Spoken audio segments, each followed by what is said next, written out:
Well, let us proceed. Please raise your glasses. So we may toast to my bride-to-be, a woman whose welfare and happiness shall be my solemn duty to maintain. The future Duchess of Albany.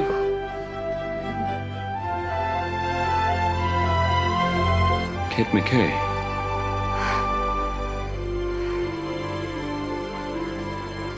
Of the McKays of...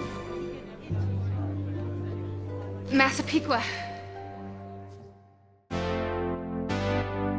I'm Vanessa Zoltan. I'm Hannah McGregor. And this is Hot and Bothered.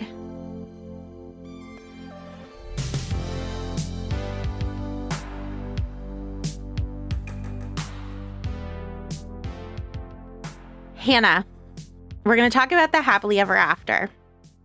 But I have two favorite moments in this film, and one of them happens right before the last scene. Okay. So when I summarize the last scene, I'm going like 20 seconds before where I should, so I can include it. Oh, breaking the rules.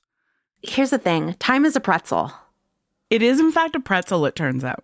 So there's precedent for me going back in time in order to summarize the present, which people will listen to in the future. Pretzeldent. Oh, you did it.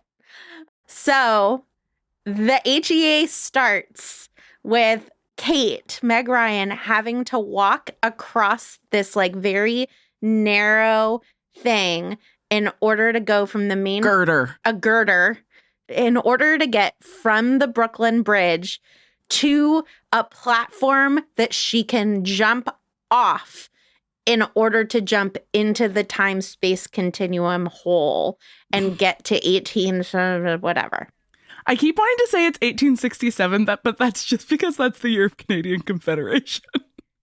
It's 1876, so you're not wrong. You're just imaginative in the way that you look at numbers. Yeah, pretzelent. Keep going. So the reason I love this scene is because of Meg Ryan's performance. She walks across the girder, and it's like occurring to her that in jumping into the past, she's never going to see her brother again. And so she says to him, like, Charlie, are you going to be okay? And he's like, don't worry about me, go.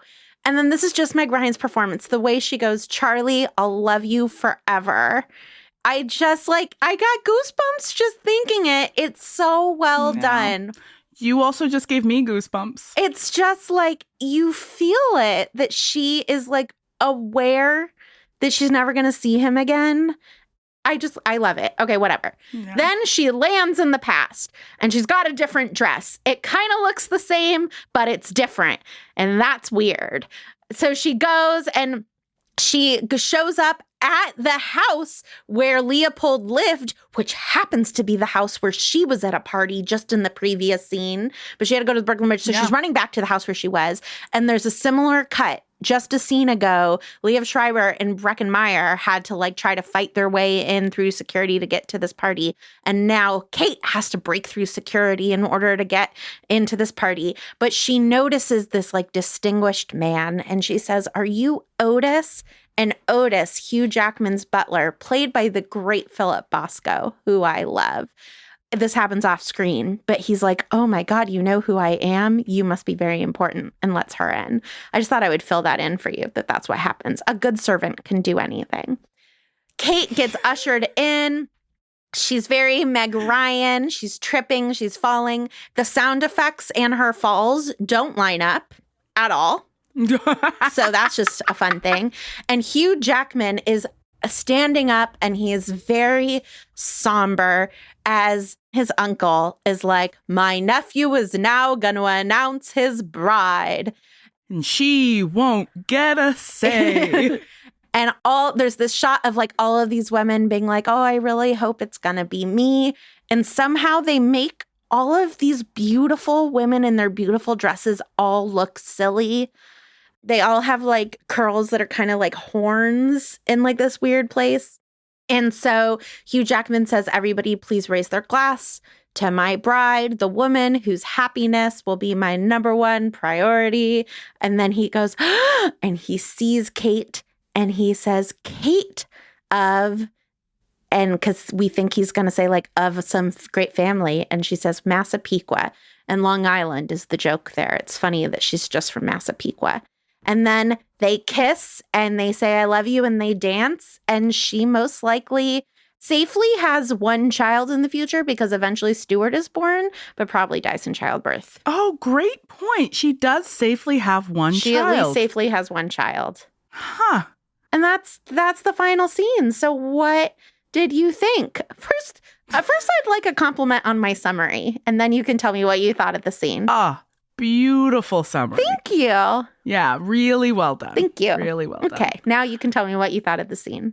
Okay, I'm going to start with what I enjoyed about this scene. Great. Which is that I like the way that it structurally parallels the previous scene with Kate, where she's about to make the acceptance speech, taking on her new role as Senior vice president, and is like, products, we like making them and also selling them to people.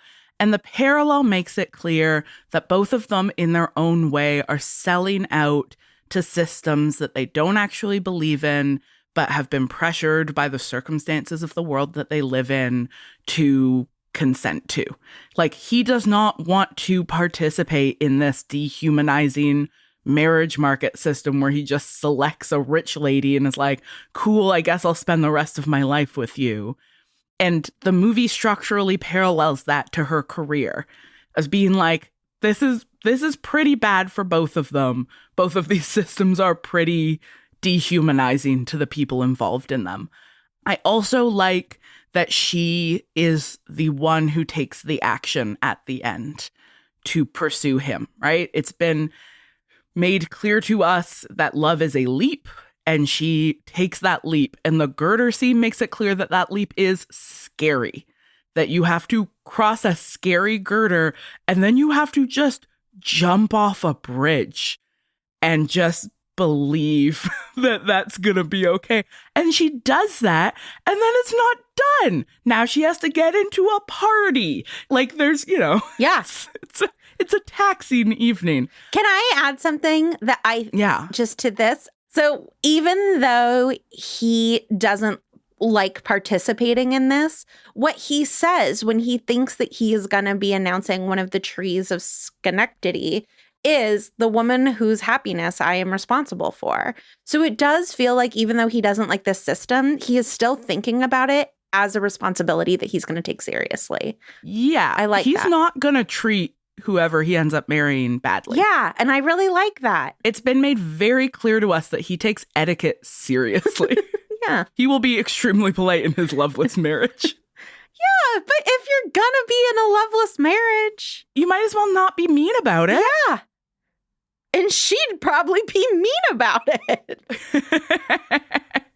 Okay, but so what does this contribute to our idea of what this movie thinks about love? What do you hate about it? You did your what you like about it.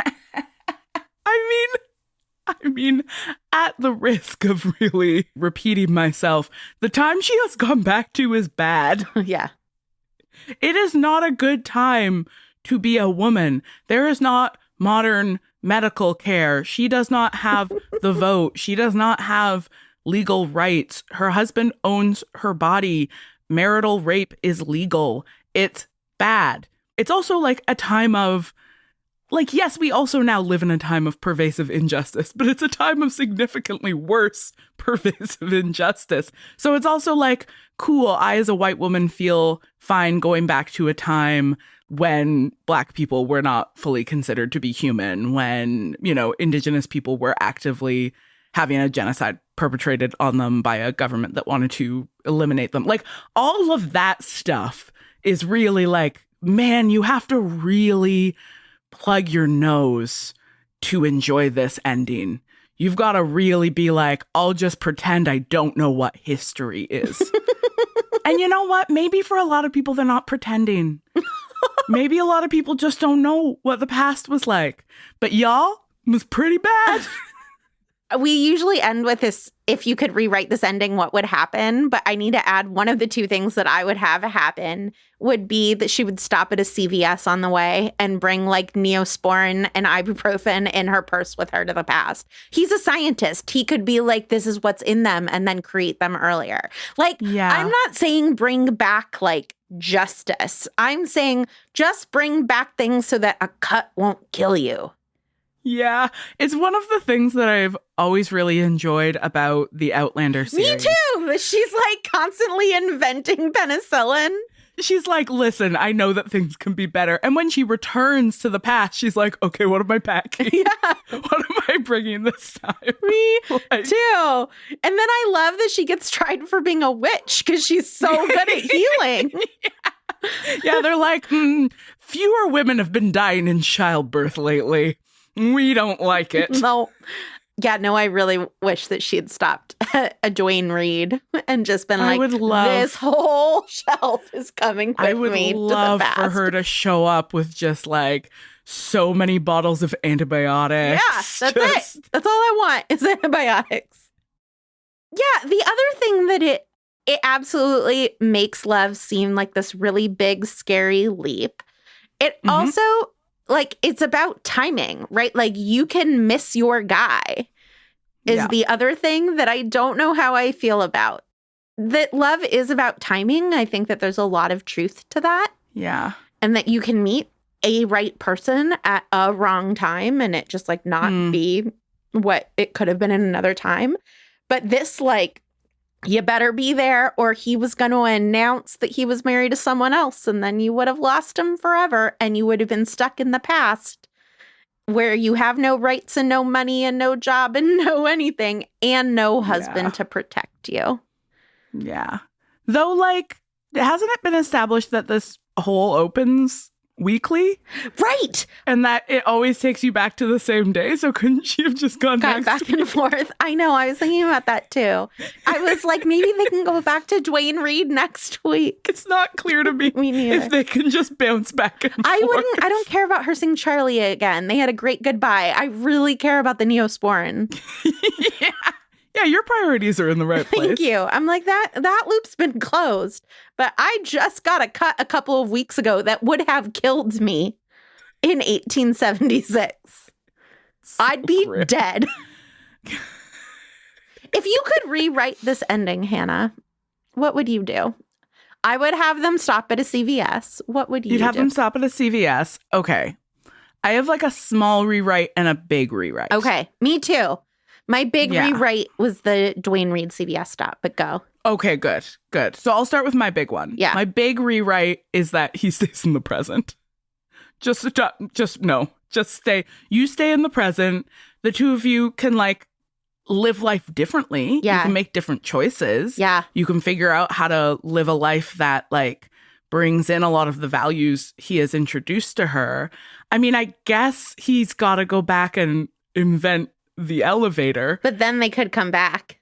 I struggle to feel the stakes of that particular narrative thread.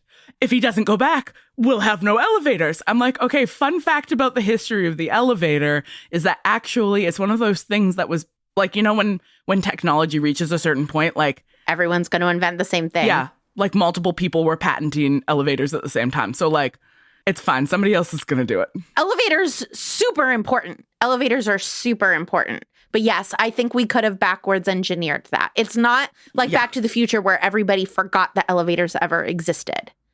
Yeah, they all know that they're there. They're just like, wow, they all broke. Like, well, then somebody will figure out how to make elevators go. Like, it's 2001. You can do it.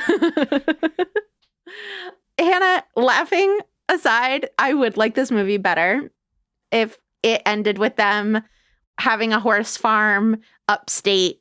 Yeah. And like them living a slower life, just not in New York, but in the present. And it like ended with them like at the Duane Reade, then going to the horse farm. It's just really important that we see them stocking up on modern medicine. So important to me. Oh my God. So what would your... Because I also have a small one. What would your little rewrite be? My little rewrite would be that he had announced his wife as Lady Tree. And then Kate comes and he has to be like, Lady Tree, I'm so sorry. Actually, it's Kate. I want to watch this very polite man have to deal with that. Like, it's easy to have good etiquette when everything is going your way. How do you have good etiquette when, like, you've just messed up and told Lady Tree that you're going to marry her, but then Kate shows up? How are you going to handle that, Leo? Yeah, you can't just say not. Or you can, but I want to see him. I want to see Hugh Jackman say that. Yeah. What's your little change? I just want her to be wearing a tux. Yeah. Because what would she actually wear to announce becoming the New York senior vice president? She would be wearing an upscale version of what she actually wears as a professional. So I want her in like a sharp as heck tux. Yeah. And then I want her to show up in this final scene in a tux. And I want both of them waltzing in suits. I guess I'm saying I want the end to be gayer. Yeah. I mean, if we want things to be better, everything should be just a little bit gayer. Make it gayer, you cowards. I shout at the universe. It would be so hot. It would be so hot.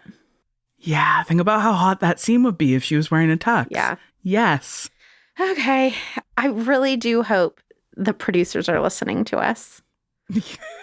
And since we know that time is a pretzel, they can just go back and do a better job. Remakes are everywhere, Hannah.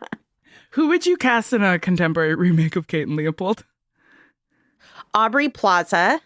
Because she can be angry but adorable. So mean, but we still love her. Yeah. And I don't know. That's the thing about patriarchy. Hugh Jackman, right? No, he's got to be younger. I don't know who's hot. I don't know. I don't know. No. Tom Holland. I would do Tom Holland. I don't know if he's actually younger than her. He seems younger than her, but he can secretly dance. And so I would have like a great, so can Hugh Jackman. Hugh Jackman can secretly dance. And so I would have to dance. Really good. That's a really good recasting. Thank you. I'm impressed. Thank you. What about you? Or do we feel like I solved it? No, you solved it. Okay. I came up with the platonic ideal. The right answer. Yeah. Yeah. The other thing that I would change, Hannah, is she drops her coat in this. She sure does. Scene, because I think it was colder in 2001 New York than in 1876 New York. But girl, it could be cold tomorrow. You got a good coat. She doesn't need to worry. He might be impoverished aristocracy, but he is still aristocracy. Right. They had coats then. He's got hella coats. She didn't drop any antibiotics. She just dropped a coat. They had wool, so it's fine. Okay. So something that this movie does make me think about is that there are a lot of cross-class romances, right? This is aristocracy versus like middle-class lady trying to be upper middle class. Trying to have it all. She's doing yoga and looking at the reports. And so we're going to do our next mini series on that. So we're taking 2 weeks off, and then we're going to be back with our next mini season about cross-class love. We're saying goodbye to Meg Ryan for a little while, and we're going to watch Meg. We miss you. Titanic. Meg, thanks for teaching us things.